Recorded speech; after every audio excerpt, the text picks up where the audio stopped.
Uma inflação de 2 milhões por cento ao ano, milhares de venezuelanos migrando para o Brasil, para a Colômbia, uma situação muito difícil, um emagrecimento em massa, em média aí de 10 quilos por habitante no último período, um presidente autoproclamado no lugar do presidente eleito, reconhecido por mais de 50 países, uma ajuda humanitária que na verdade não é ajuda e que o governo não quer receber. Afinal de contas, o que acontece na Venezuela?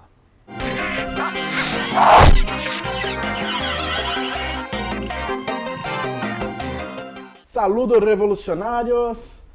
Estou falando hoje a saudação aqui em espanhol, não só porque o tema é sobre a Venezuela, mas também porque hoje temos um convidado internacional que é catalão, é da Espanha e está radicado em Londres. O camarada Jorge Martín, como estás? Muy bien, Tranquilo? un placer. Muito gusto. O Jorge Martín, que é coordenador da campanha internacional em dezenas de países, Manos Fora da Venezuela, tirem as mãos da Venezuela, Hands Off Venezuela. E está aqui com a gente hoje, está em visita ao Brasil. Nós aproveitamos para fazer a segunda parte do vídeo O que acontece na Venezuela, entrevistando o camarada Jorge Martín, que é também dirigente da Corrente Marxista Internacional. A gente vai colocar aí na descrição do vídeo os links para todo mundo poder acessar e conhecer melhor. O Jorge já esteve várias vezes na Venezuela e vai poder bater um papo com a gente sobre a questão. A gente já fez um primeiro vídeo que explicava desde do Caracaço em 89 até a eleição do Maduro. Então, se você não assistiu o primeiro vídeo, para tudo, vai lá assistir o primeiro vídeo, depois vem aqui para assistir esse. E agora a gente vai tentar entender o que está acontecendo na Venezuela desde então, né? A gente vê uma crise econômica muito dura na Venezuela, né? Mais dura do que nos países ao redor. A direita aqui no Brasil costuma dizer, inclusive a imprensa, tal, que e na campanha eleitoral que teve agora, onde o Bolsonaro foi eleito presidente, foi muito usado, inclusive por outros candidatos, de que a Venezuela é um país socialista e, portanto, a tragédia venezuelana é obra do socialismo, né? A gente já explicou no vídeo passado que a Venezuela é um país capitalista, mas eu acho que é importante dizer o que acontece, por que tem essa crise tão grave na Venezuela hoje, 2 milhões de inflação, uma situação de escassez de alimentos, de produtos básicos, as pessoas fugindo do país para a Colômbia, para o Brasil. O que está acontecendo? Como que, do ponto de vista do marxismo, Jorge, como que a gente pode explicar o que acontece hoje na Venezuela? Sí, bueno, lo primero decir que es cierto, hay una crisis económica muy grave en Venezuela que ya dura 5 años. Ha habido una caída del Producto Interior Bruto, una caída de la economía de más del 50% y sigue cayendo. Además, como has señalado, hay una situación de hiperinflación que lleva ya más de un año, es decir, una inflación que sube más del 50% todos los meses. Ha habido una devaluación muy fuerte de la moneda, de aproximadamente 98% desde agosto del año pasado, cuando hubo la reconversión monetaria. Y no es tanto ahora que falten productos básicos de alimentarios, sino que estos productos no están a unos precios que la gente pueda comprar. Y sí hay una escasez muy grande de medicamentos, que son en su gran mayoría importados. Cierto, esto no es la crisis del socialismo. En Venezuela tenemos una economía capitalista. Pero entonces, ¿cuál es la causa de la crisis? Bueno, yo creo que la crisis tiene un detonante que es la caída de los precios del petróleo. Entre 2013 y 2015 hubo una caída muy fuerte de los precios del petróleo, que es el principal producto de exportación de Venezuela y que es el principal fuente de ingresos del Estado, del gobierno. Los precios cayeron de más de $100 el barril a un mínimo de $27 el barril. Eso tuvo un primer impacto muy fuerte sobre la economía, pero esa no es la causa, digo, eso es el desencadenante de la crisis. Otros factores que han agravado la crisis son, por ejemplo, la corrupción Pero la corrupción no es un fenómeno solamente de Venezuela. En todos los países capitalistas, donde hay contratos de obras públicas, hay corrupción. Hay corrupción a gran nivel en España, por ejemplo, hay corrupción en Brasil. Pero sí es un factor que agrava la crisis en Venezuela. La ineficacia de la burocracia estatal, pero eso también es un factor común a otros países. Y ahora, más recientemente, yo diría en los 2 últimos años, las sanciones económicas del imperialismo han agravado también esta crisis. Las primeras sanciones, hay que recordar, se introdujeron con una ley, con una orden ejecutiva que aplicó Obama en 2015. Es decir, que estas sanciones no son solamente de Trump, de la administración de Trump, sino también de la administración Obama. Pero las primeras sanciones que se aplicaron impedían a Venezuela renegociar su deuda externa. Es decir, no puede acceder a los mercados internacionales para contraer deuda y tener dinero para poder llevar adelante el gobierno sus actividades, y no puede cambiar los términos de la deuda que ya tiene. También es cierto, hay que añadir, que el gobierno venezolano ha tomado la decisión de pagar esa deuda. Podía haber tomado la decisión de declarar una moratoria o el impago, ¿no? Y más recientemente, las últimas sanciones que ha aplicado la administración Trump en el mes de febrero, que es el embargo petrolero, eso sí ha tenido un impacto muy grande sobre la economía, porque Venezuela solía exportar aproximadamente entre 500 y 700.000 barriles de petróleo a Estados Unidos, y ahora eso ya ha quedado prácticamente en cero. Y Venezuela también importa disolventes de Estados Unidos, 90% de los disolventes que importa son de Estados Unidos, para funcionamiento de la industria petrolera, la refinación y demás. Todo esto ya no existe. Pero en realidad nada de esto explica cuál es el fondo de la crisis económica en Venezuela, que en mi opinión es el siguiente. Desde que Chávez llegó al poder, y particularmente desde 2003, después de la derrota del golpe de Estado opositor y después de la derrota del sabotaje petrolero de 2002-2003, el gobierno bolivariano empezó a aplicar una serie de políticas de regulación, de intentar regular el capitalismo. Sobre todo, manter a propriedade privada, mas regular o mercado capitalista. Así es. Hubo algunas expropiaciones y nacionalizaciones de algunos sectores importantes, pero Venezuela sigue siendo un país capitalista, ¿no? donde palancas fundamentales de la economía, como la banca, por ejemplo, están en manos privadas. Y lo que intentó hacer el gobierno es regular el capitalismo en dos sentidos. Uno, aplicando el control de cambio de divisas, para intentar evitar la fuga de capital. O sea, los capitalistas venezolanos estaban asustados por la revolución, el hecho de que los trabajadores, los campesinos, el pueblo en general toma control de sus asuntos. No gusta a los capitalistas y banqueros, ellos sacan su dinero del país. Y el gobierno, con el control de cambios, intentó parar esa fuga de capital. Y número dos, intentó, con el control de precios, tratar de contener la inflación y favorecer el poder adquisitivo de las familias trabajadoras más humildes. Pero el problema es que el capitalismo no se puede regular, ¿no? El capitalismo funciona sobre la base del máximo beneficio para los capitalistas. Si yo soy un capitalista y me parece que los precios que pone el gobierno no me proporcionan suficiente beneficio, entonces yo saboteo la producción, ¿no? Y hay 1001 maneras para los capitalistas de sobrepasar todos estos controles. Medios legales, medios ilegales y medios semi-legales. Por ejemplo, uno de los medios es el contrabando de extracción hacia Colombia. Si tú tienes unos precios regulados en Venezuela, en lugar de vender tus productos en Venezuela, los vendes en Colombia, donde hay un mercado totalmente capitalista, totalmente libre, puedes sacar más beneficio. O, por ejemplo, si el precio del arroz blanco está regulado, entonces si tú eres un gran productor de arroz, como por ejemplo Industrias Polar, que controla 90% de la producción, procesamiento y distribución de alimentos en Venezuela y es una empresa privada, en lugar de producir arroz blanco, produce arroz saborizado o arroz colorizado, que no está regulado. Escapa do controle de precios. Que no está regulado, claro. O por ejemplo, si la leche está regulada, pues entonces producen queso, que no está regulado, o mantequilla, o otros productos, ¿no?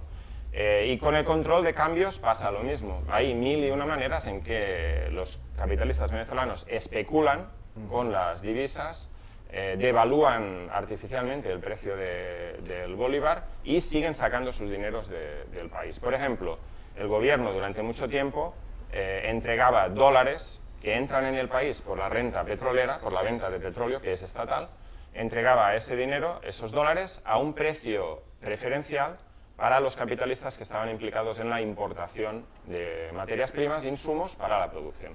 ¿Qué es lo que hacen los capitalistas? Toman esos dólares a un precio muy bueno, ¿no? Y en lugar de importar nada, pues traen contenedores llenos de chatarra, de metal viejo, los registran como si fueran partes para la industria automotriz o otra, y la diferencia venden esos dólares en el mercado negro, donde el precio está 10, 100 o 1000 veces más alto. De esa forma, yo soy un capitalista y saco beneficios sin tener que producir nada.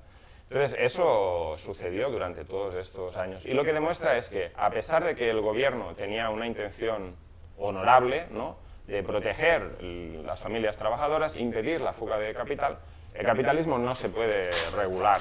Y si tú intentas regular el capitalismo, lo que haces es empeorar la situación, porque no existe en Venezuela una economía planificada, es decir, que la producción se hace sobre la base de las necesidades de la mayoría del pueblo, porque es una producción privada en su mayoría, pero tampoco existe un mercado libre. El mercado está impedido de funcionar normalmente y entonces tienes un colapso de la producción, el desvío de la producción hacia otros sectores, el desvío de los dólares hacia sectores especulativos, mercado negro y demás. Y esa es la auténtica causa de la crisis en Venezuela, ¿no? El intento de regular el capitalismo provoca la rebelión de las fuerzas productivas privadas y de los capitalistas privados contra ese intento. Y esa crisis, en mi opinión, tiene dos soluciones. Una, que es la que quiere la oposición: o se restaura el mercado libre, entre comillas, capitalista, y los capitalistas producen para su propio beneficio, y esa es una posible solución a la crisis, que significa que los trabajadores, las familias trabajadoras, van a pagar el peso de esa solución. Porque sí, habrá productos en las estanterías de los supermercados, habrá producción, pero será a costa de que son unos precios que los trabajadores no pueden comprar, despido masivo de trabajadores de las empresas para racionalizar, entre comillas, la producción, etc. La otra solución es abolir la propiedad privada de los medios de producción, es decir, tomar todas estas palancas de la economía que la oposición utiliza para sabotear la voluntad democrática de la mayoría y ponerlas bajo el control democrático, control obrero de la mayoría de la población, para satisfacer las necesidades de la mayoría. Venezuela no es un país pobre, es un país muy rico. El problema es que estas riquezas están, en su gran mayoría, en manos o gestionadas por intereses que no responden a los de la mayoría.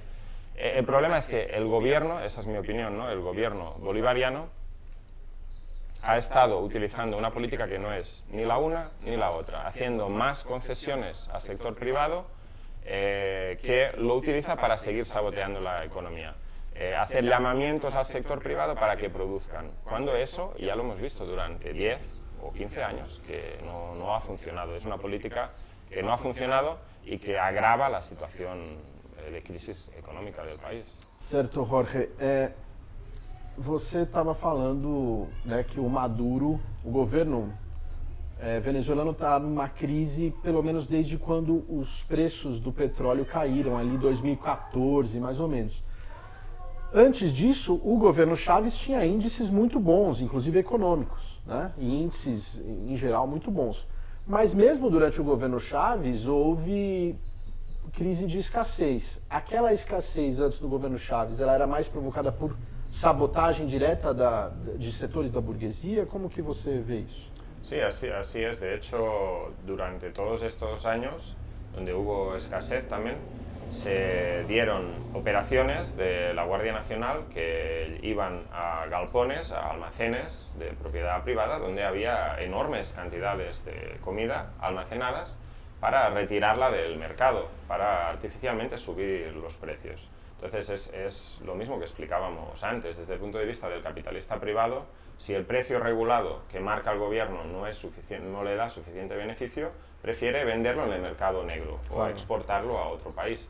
O utilizar mecanismos para artificialmente crear escasez, y la escasez es lo que crea el mercado, un mercado negro y una demanda de estos productos a precio más alto.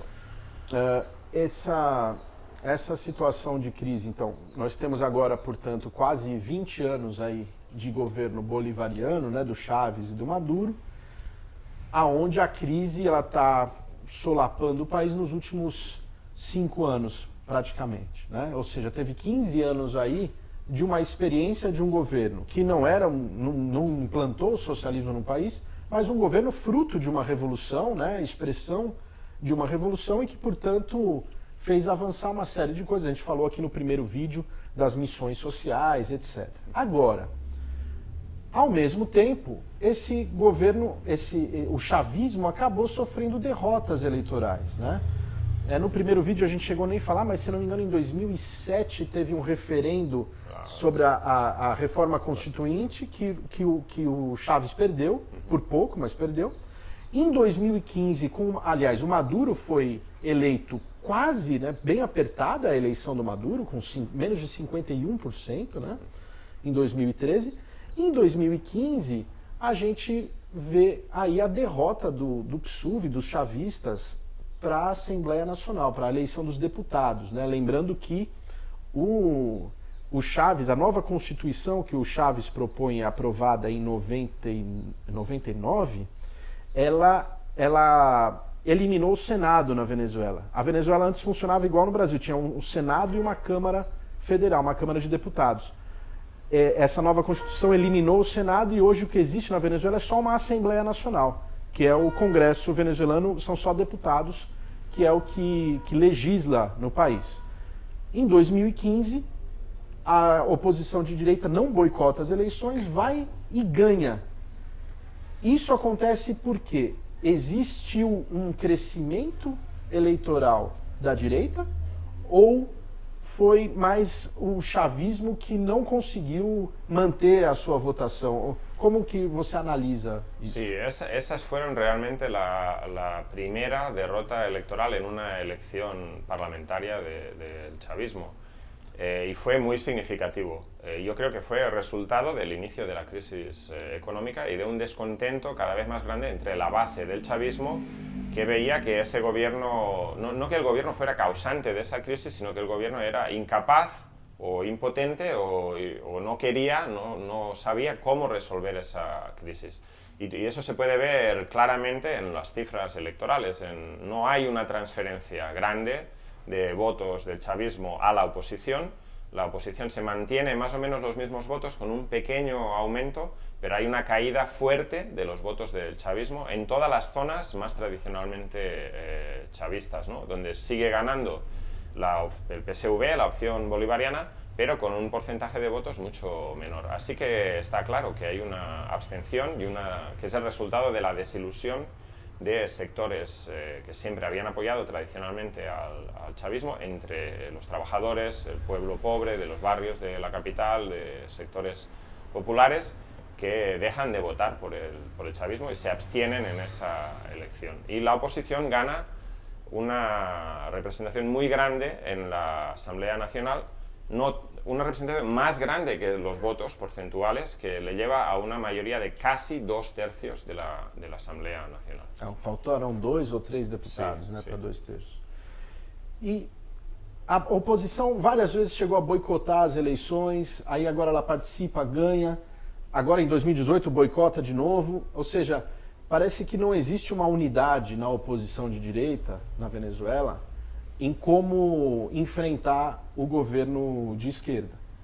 Ao mesmo tempo, a gente viu em alguns momentos, mas principalmente em 2017, as chamadas guarimbas, ou seja, uma opção de ir para uma via mais violenta de oposição. Como que você descreve e analisa isso? Sí.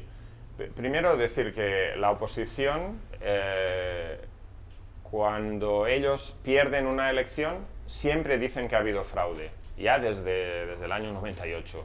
cuando ellos ganan una elección, Como en 2015. como 2015, con el mismo Consejo Nacional Electoral, las mismas reglas, las mismas máquinas, el mismo censo, todo, entonces no ha habido fraude. O sea, es un poco funcional, ¿no? Hipócrita por su parte. La otra cosa es que realmente no hay una división fuerte en la oposición, es una división táctica. Ellos, desde 98, quieren sacar a Chávez, y en este caso Maduro, del gobierno y acabar con la revolución bolivariana. Pero a veces piensan que la mejor táctica es un golpe de Estado, 2002, a veces piensan que la mejor táctica es participar en las elecciones 2015. Después de que ellos ganan las elecciones en 2015, ellos piensan, se precipitan y sacan la conclusión de que ellos tienen una mayoría amplia en el país y de que en 6 meses van a sacar a Maduro del poder. Ellos lo dicen abiertamente, sus dirigentes, y entonces ellos cometen todo tipo de errores. Ellos podían haber ido, por ejemplo, a la convocatoria de un referéndum revocatorio presidencial, pero fallan en los plazos, en los métodos, en los procedimientos, y realmente se impone un sector de la oposición que dice que hay que sacar a Maduro inmediatamente del poder mediante una movilización en la calle, una insurrección en la calle.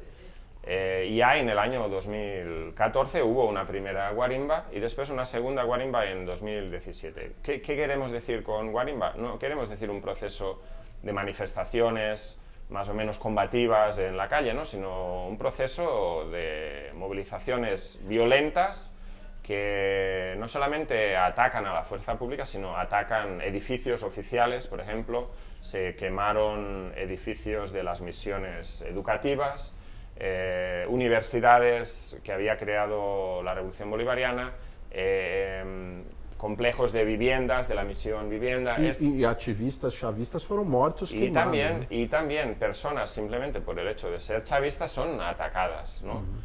Como por ejemplo el caso de Orlando Figuera, que es un joven de color de piel oscuro que pasaba por una manifestación opositora violenta y ellos empiezan a señalar. No está claro si lo señalaron por ser chavista o por ser ladrón, pero en la mente de la oposición las dos cosas son lo mismo, ¿no?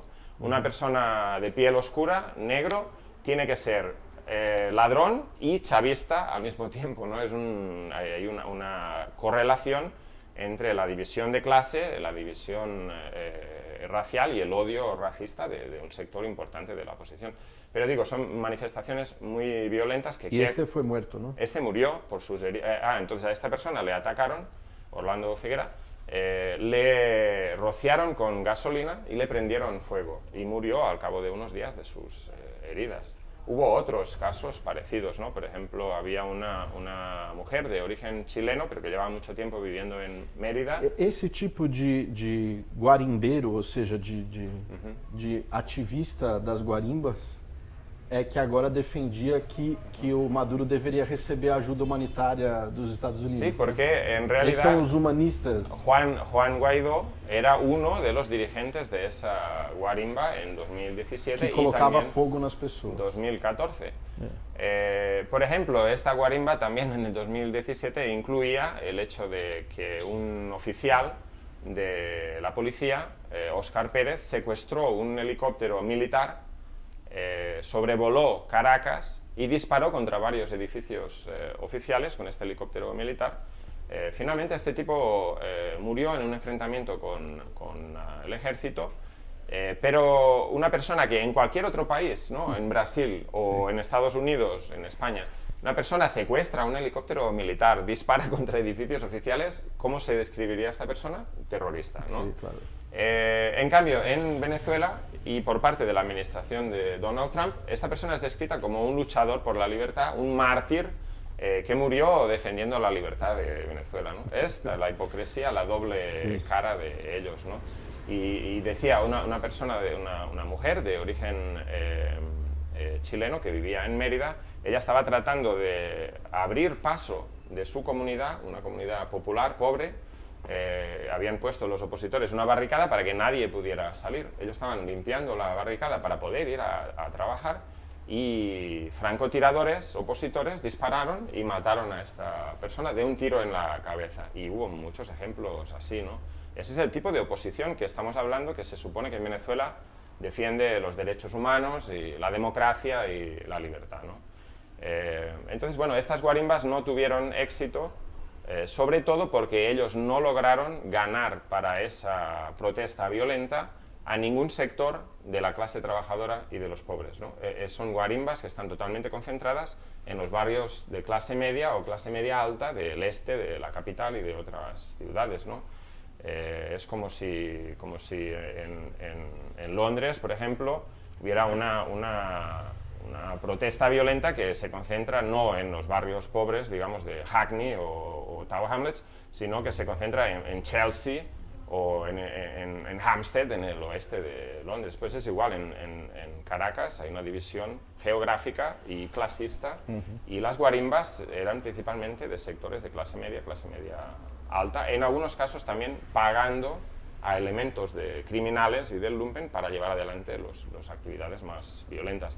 Y toda la oposición estaba unida detrás de esa. La misma oposición que había participado en las elecciones de 2015 estaba unida con esa vía insurreccional para tumbar al gobierno democraticamente electo. Certo. E depois dessas guarimbas, em 2017, o governo convoca uma Assembleia Nacional Constituinte que, ao invés de ser só uma Assembleia Nacional para redefinir a Constituição, para reformar a Constituição, ela está em vigor até hoje, ou seja, ela passou a funcionar como se fosse uma nova instituição paralela à Assembleia Nacional regular.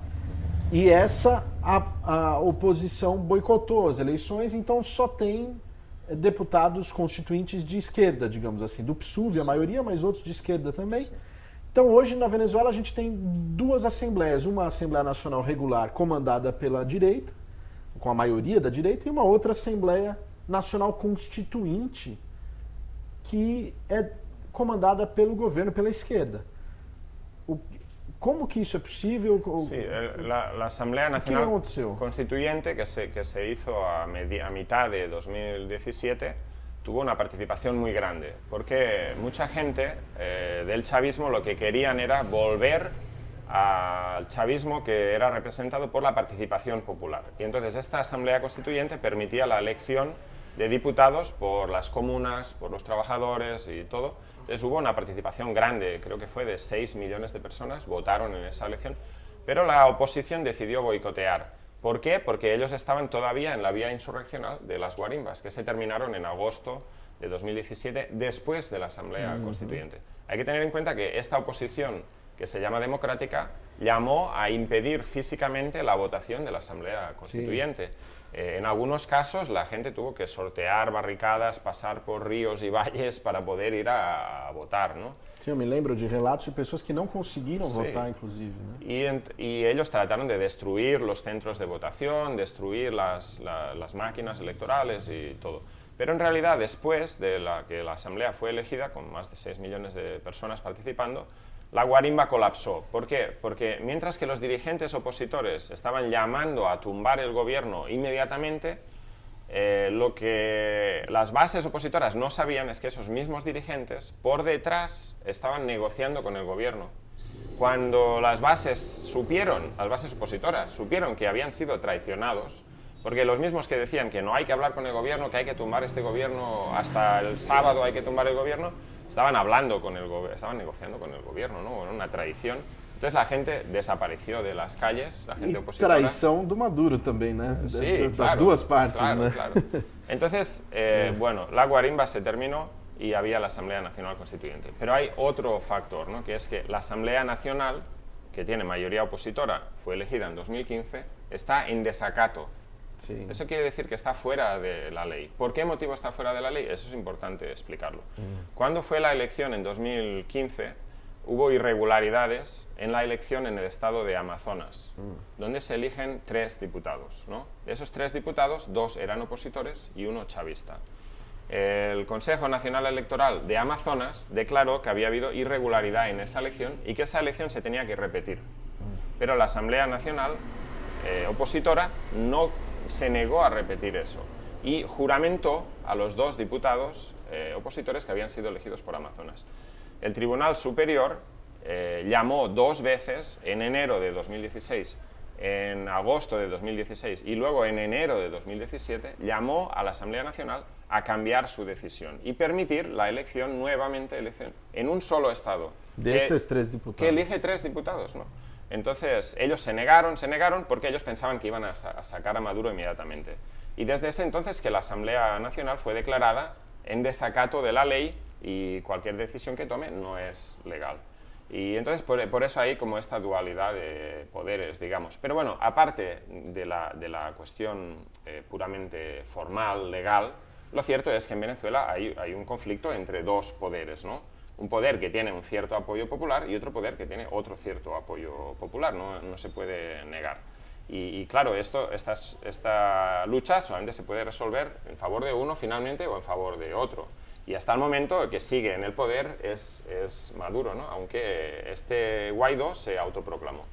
¿Por qué Guaidó se autoproclamó? Ellos dijeron que la elección de 2018 era fraudulenta, pero ellos declararon esto antes de la elección.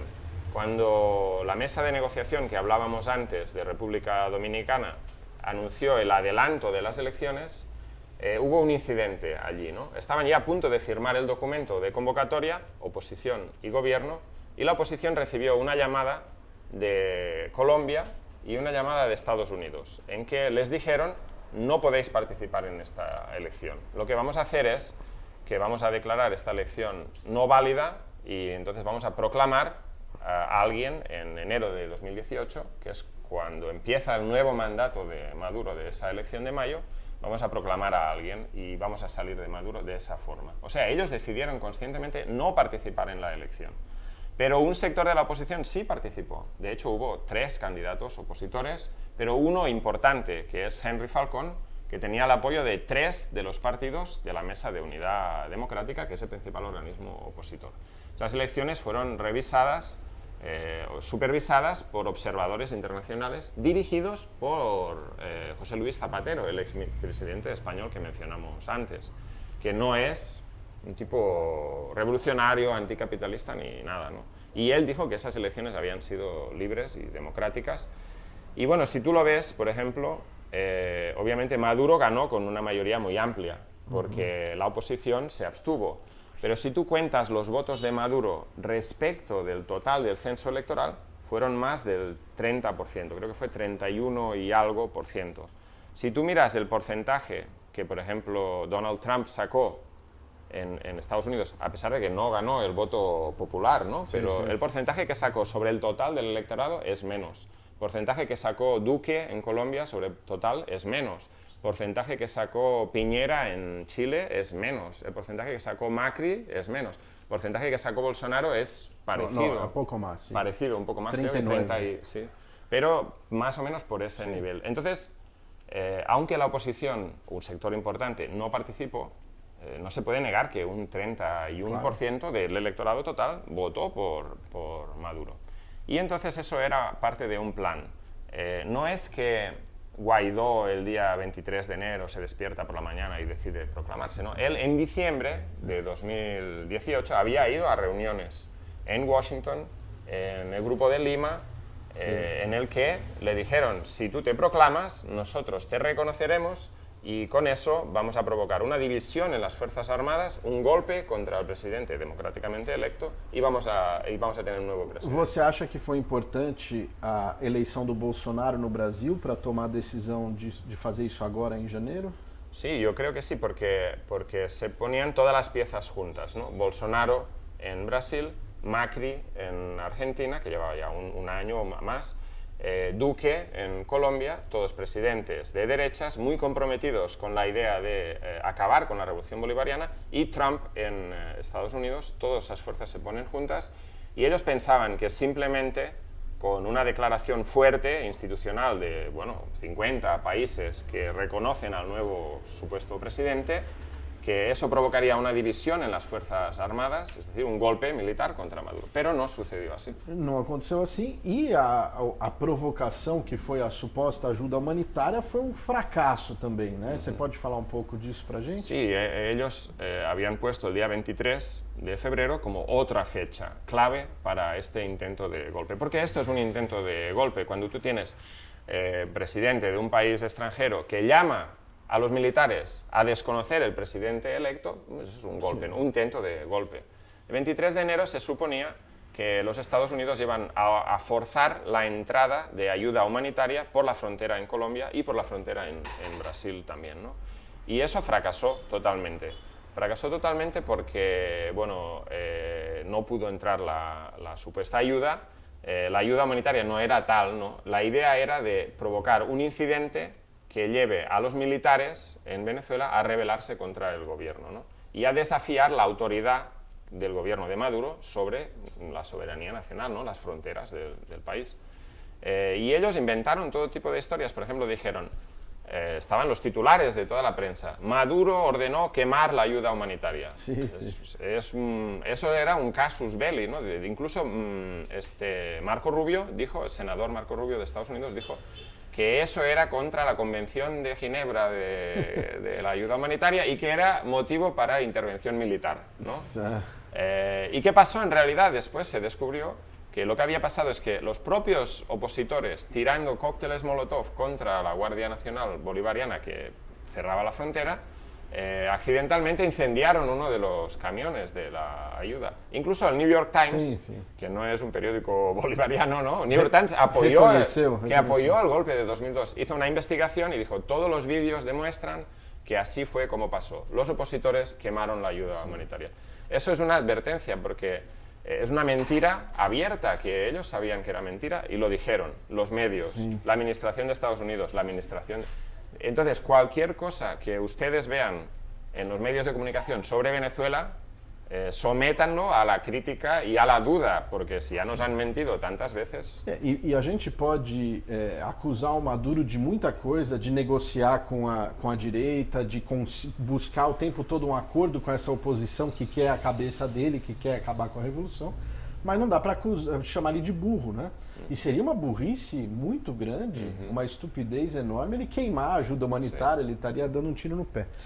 Agora, o Trump disse que todas as cartas estavam na mesa, ou seja, todas as possibilidades estavam abertas para resolver o problema da Venezuela, que do ponto de vista dele significa fazer triunfar o governo Guaidó. Isso significa que todas as coisas estão na mesa, significa que ele inclusive ameaça de maneira implícita que é possível inclusive uma invasão militar. Sim. Mas do ponto de vista da análise marxista, ¿es posible hoy una invasión militar norteamericana en Venezuela? Sí, cuando tú vas a una partida de póker o cuando tú vas a amenazar a una persona, tú siempre dices, todas las cartas están sobre la mesa, ¿no? Sí. Si tú dices, no vamos a intervenir militarmente, entonces estás debilitando tu propia posición negociadora, ¿no? Pero lo cierto es que una intervención militar de Estados Unidos o de otro país en Venezuela sería algo bastante complicado. De hecho, Elliot Abrams, que es una figura importante porque es el enviado especial de Estados Unidos sobre Venezuela, ¿no? Y esta persona es una persona que organizó la invasión de Irak, organizó la financiación de los contras en los años 80 en Nicaragua, apoyó violaciones masivas de derechos humanos en Salvador, Guatemala también en los años 80. Es una persona que, claro, quiere la democracia y los derechos humanos en Venezuela, ¿no? Como ya sabemos qué tipo de cosa quiere. Sí. Pero él dijo en una conversación con unos humoristas rusos que se hacían pasar por el presidente de Suiza, ellos le convencieron que estaba hablando con el presidente de Suiza. Y el presidente de Suiza, que era estos humoristas, le preguntó si había realmente una posibilidad de una invasión militar. Y Abrams le dijo, no, mira, esto es una cosa que decimos públicamente, pero en realidad lo que estamos haciendo es lo que estáis viendo, presión diplomática y sanciones. ¿Por qué motivo? Porque está claro que si Estados Unidos quiere invadir Venezuela, tiene la capacidad de hacerlo. Estados Unidos invadió Irak y en menos de una semana tenía control del país, ¿no? La fuerza militar... Tiene poder militar para invadir cualquier cosa. Ahora bien, otra cosa es lo que pasaría después, ¿no? Controlar ese país. En Venezuela hay un sector importante de la población que está totalmente en contra de ninguna invasión imperialista. Hay una milicia que está compuesta ahora de 2 millones de personas. Hay sectores del ejército que resistirían. Hay organizaciones populares y revolucionarias que tienen acceso a armas. Se habría una resistencia fuerte durante años, ¿no?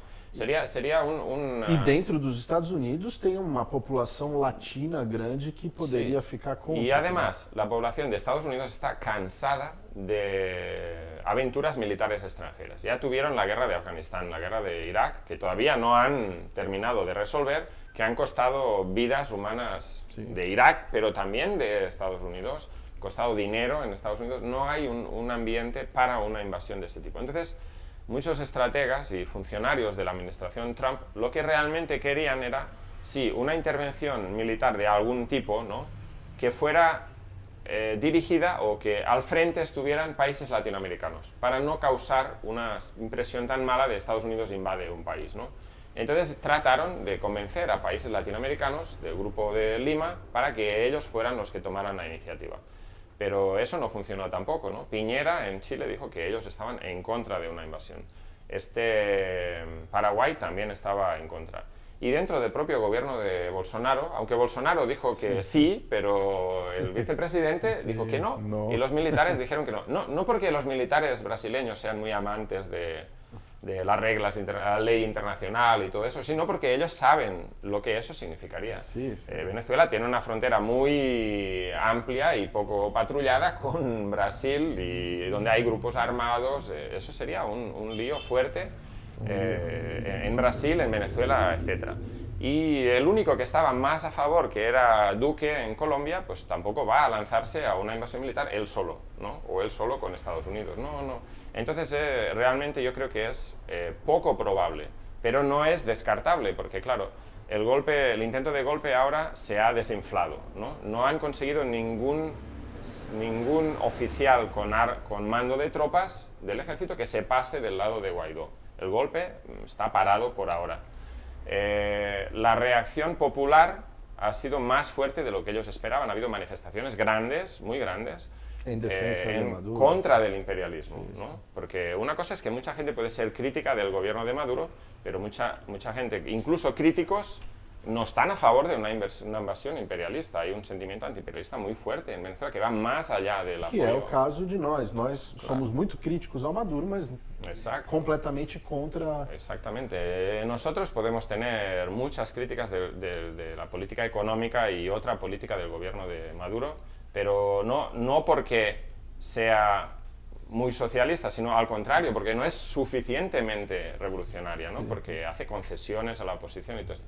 Pero lo que está claro es que no queremos de ninguna manera que llegue al gobierno Trump y Guaidó, porque eso sería un desastre para la población de Venezuela. Sería como lo que ha pasado en Argentina con la llegada del gobierno de Macri, un asalto a todos los derechos adquiridos, también aquí en Brasil, pero mucho más, ¿no? Porque los derechos que se habían ganado en Venezuela eran mucho más amplios, y hay una conciencia revolucionaria que hay que sacar a la fuerza de la mente de millones de personas en Venezuela. Digo, el hecho de que el golpe se haya desinflado no hace a los Estados Unidos menos peligrosos, ¿no? Sino más peligrosos, porque, bueno, por ejemplo, las sanciones están teniendo un impacto muy fuerte, ¿no?, en la economía. Y ellos, en su desesperación, pueden intentar cualquier tipo de planes locos. No hay nada que sea descartado en realidad. Mas a revolução segue resistindo. Conversei aqui com o Jorge Martín, que é... Jorge, quem quiser participar, aqui no Brasil a campanha Tirem as Mãos da Venezuela, mas em qualquer país do mundo, Manos Fuera de Venezuela... Sí, la campaña está presente en decenas de países de todo el mundo, y nuestro punto de vista es muy claro. Estamos en contra de la interferencia imperialista en Venezuela. El futuro de Venezuela tiene que decidir los propios trabajadores y las masas populares en Venezuela, sin interferencia imperialista extranjera. De la misma forma que no corresponde a los venezolanos elegir el presidente de Estados Unidos, tampoco corresponde a Trump elegir el presidente de Venezuela. Perfeito. Camarada, muito gusto, muitas graças. Um prazer. Erramos. No primeiro vídeo que a gente fez sobre a Venezuela, no parte 1, tem pelo menos 4 momentos de imprecisões que eu gostaria de corrigir, de precisar melhor aqui agora. O primeiro deles é quando eu falo do golpe de 92, a tentativa de golpe em 1992, quando o Chávez vai preso, eu falo que o Chávez era capitão do exército E tá errado, o Chaves era tenente-coronel do Exército, aliás, eu sempre soube disso, não sei porque que na hora saiu capitão da minha boca. Desculpa, Chaves, tenente-coronel. Rebaixei o Chaves 2 patentes aí no vídeo passado. A segunda precisão que a gente tem que fazer é na hora do que eu estou falando ali, que a PDVSA foi estatizada. Teve gente que já escreveu lá nos comentários, mas a PDVSA já era estatal, como é que você fala que o Chaves estatizou o petróleo, estatizou a PDVSA? A questão é o seguinte, o Chaves, a esquerda na Venezuela, dizia que a estatização da PDVSA pelo primeiro governo Carlos Andrés Pérez lá atrás, ela foi uma nacionalização chucuta, ou seja, uma estatização fajuta. O que o Chaves vai fazer em 2002, com a nova lei dos hidrocarburos, é estabelecer um controle de fato estatal do petróleo na Venezuela. Por isso, a gente coloca ali a estatização de fato, né, de hecho, do petróleo na Venezuela. Então, é essa precisão que precisava ser feita. Outra precisão é que eu falei que o Lula tinha enviado uma ajuda humanitária durante o paro petroleiro do final de 2002, começo de 2003, na Venezuela, quando a PDVSA estava parada pelos patrões, pela direção da empresa. O que acontece? Teve gente que já veio falar, mas o navio de combustível que foi enviado do Brasil para lá não foi ajuda humanitária, ele foi vendido acima do preço de mercado, inclusive, e não foi o Lula, foi o Fernando Henrique. Bom, primeiro que a ajuda humanitária que eu falei ali no primeiro vídeo era uma piada para brincar com a questão da ajuda humanitária que estava em questão no momento que o Trump estava querendo enviar para a Venezuela.